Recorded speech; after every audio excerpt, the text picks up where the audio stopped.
A loud explosion rocks the Terminali industrial plant in Tuzla, injuring many people and contaminating some with dangerous chemicals. CBRN teams are deployed to rescue people who are put through decontamination before being led to the telemedicine tent. I have a patient, really bad abdominal pains, and I suspected that have a big hemorrhage in the abdomen. I don't have competency for EcoFast. This is my colleague from Târgu Mureș, Bogdan Solomon. Hello. And he told me that the EcoFast is positive and I should evacuate quickly this patient. The improvements in the system since the earlier NATO exercises in Ukraine and Montenegro are impressive, especially the speed of connection.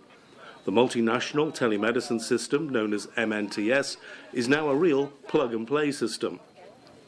MNTS is part of NATO's Science for Peace and Security programme, and a key milestone was reached earlier this year when the team launched the MNTS book at a big ceremony in NATO headquarters, Brussels.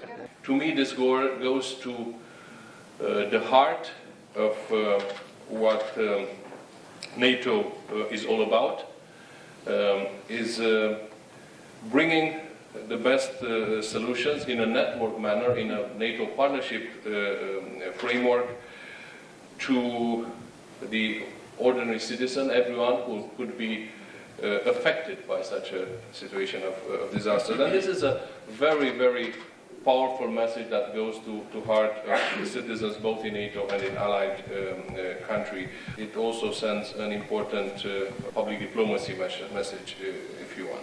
The book covers everything from a brief history of telemedicine to technological and legal factors. And there's a great deal of interest from the wider NATO family watching on TV. But this is far from the last chapter in the telemedicine story. The team are already looking at ways to develop the system, and new partners from Finland, Ukraine and Moldova have now joined the project. And a joint initiative from Macedonia and Slovenia played a key part during the mine rescue exercise in Bosnia Herzegovina after a simulated earthquake. These miners are the lucky ones. They escaped using the conveyor belt normally used to bring coal to the surface. But many of their colleagues have been seriously injured by falling debris and require specialist treatment. This time, emergency responders demonstrate a new type of sensor, which can be worn either by responders or can be attached to the patient. And using this sensor, it is connected via Bluetooth communication, and you can see this sign here that shows that it's a Bluetooth communication. Here. The Macedonia-Slovenia initiative means biometric data is then transmitted from the sensor by radio link to this tablet, and from that tablet to the Romanian telemedicine tent. It's clear that the NATO MNTS project might be at the end of its first life cycle, but it will continue to grow and develop, not only as a technical system, but as a training provider and a multinational network of medical expertise.